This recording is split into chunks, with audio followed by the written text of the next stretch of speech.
అందరికీ నమస్కారం.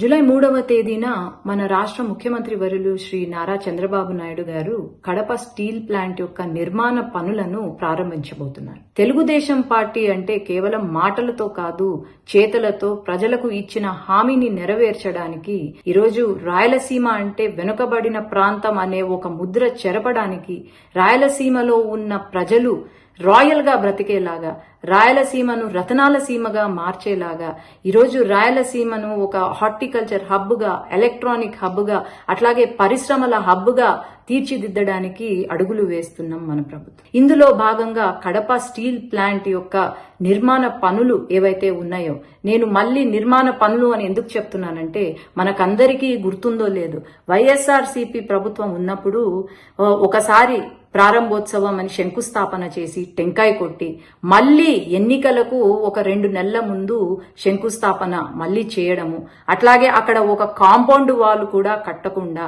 ఈరోజు రాయలసీమ స్టీల్ ప్లాంట్ అనేది మేమే తీసుకొచ్చాము అంటుంటే చాలా వింతగా ఉంది. ఎందుకంటే వీళ్ళందరికీ ఒక మాట గుర్తు చేయాలి. మొట్టమొదటిసారిగా ఈ కడప స్టీల్ ప్లాంట్ ఏదైతే ఉందో దానికి శంకుస్థాపన చేసింది 27 డిసెంబర్ 2018న ఆనాడు ముఖ్యమంత్రి శ్రీ నారా చంద్రబాబు నాయుడు గారు అని నేను గుర్తు చేస్తున్నాను.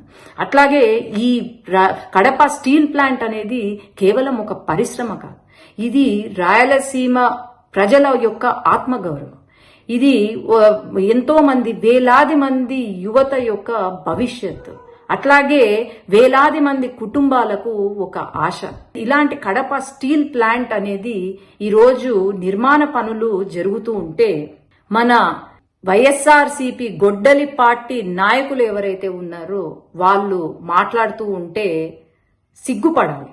ఎందుకంటే ఈరోజు వైఎస్ జగన్మోహన్ రెడ్డి గారు ఏదైనా ఒక ప్రారంభోత్సవం జరిగినా, ఏదైనా డెవలప్మెంట్ వర్క్ జరిగినా సరే అది నా వల్లే, గూగుల్ గొప్ప నాదే, లేదంటే భోగాపురం నవభోగాలు నావే, లేదంటే వెలుగొండ వెలుగులు నావే అని చెప్పుకుంటూ కాలం సాగుతుంది. ఇలాంటి సమయంలో అందరూ ఒకటి గుర్తుపెట్టుకోవాలి, ఈరోజు ప్రారంభోత్సవానికి శంకుస్థాపనకు చాలా డిఫరెన్స్ ఉంది. ఇది కేవలము ఒక కాంక్రీట్ వాలే కాదు, కాంక్రీట్ బిల్డింగే కాదు. ఈరోజు తెలుగుదేశం పార్టీ దాని నిర్మాణానికి కావలసిన విద్యుత్, లేదంటే నీటి సరఫరా, రోడ్లు ఇవన్నీ కూడా చూసుకుంటూ ప్రారంభోత్సవం చేస్తున్నారు అంటే ఇది తెలుగుదేశం పార్టీ మన నారా చంద్రబాబు నాయుడు గారికి ఉన్న పట్టుదల అని నేనైతే చెప్పగలుగుతాను. ఈరోజు వైఎస్ జగన్మోహన్ రెడ్డి నేను రాయలసీమ బిడ్డను, నేను రాయలసీమ నుండే వచ్చాను, నేను రాయలసీమకు చాలా అభివృద్ధి చేశాను అని మాట్లాడుతున్నారు. ఒకటే ప్రశ్న, మీరు 5 సంవత్సరాలు అధికారంలో ఉన్నప్పుడు రాయలసీమలో ఏం అభివృద్ధి చేశారు అని నేను ప్రశ్నిస్తున్నాను. ఈరోజు కడప స్టీల్ ప్లాంట్ అనేది రాయలసీమ ప్రజల ఆత్మగౌరవం. ఆనాడు మీరు అన్నారు, నేను ఉద్యోగాలు తీసుకొస్తాను, వేలాది ఉద్యోగాలు తీసుకొస్తా, కడప స్టీల్ ప్లాంట్ ని పూర్తి చేస్తా అన్నారు. కానీ కనీసం కాంపౌండ్ వాల్ కూడా కట్టకుండా ప్రజలను మోసం చేశారు అని నేను తెలియజేస్తున్నాను. ఈరోజు ప్రతి ఒక్కరూ గుర్తు పెట్టుకోవాలి, తెలుగుదేశం పార్టీ ఇచ్చిన హామీలను ఖచ్చితంగా నెరవేరుస్తూ ఉంది. మొట్టమొదటి రోజు నుండి నారా చంద్రబాబు నాయుడు గారు కానీ, లోకేష్ అన్న కానీ ప్రారంభోత్సవాలు, శంకుస్థాపనలు జరుగుతూనే ఉన్నాయి. ఇప్పటి వరకు దాదాపు 800 కంపెనీలు ఈరోజు మన రాష్ట్రంలో వచ్చాయి.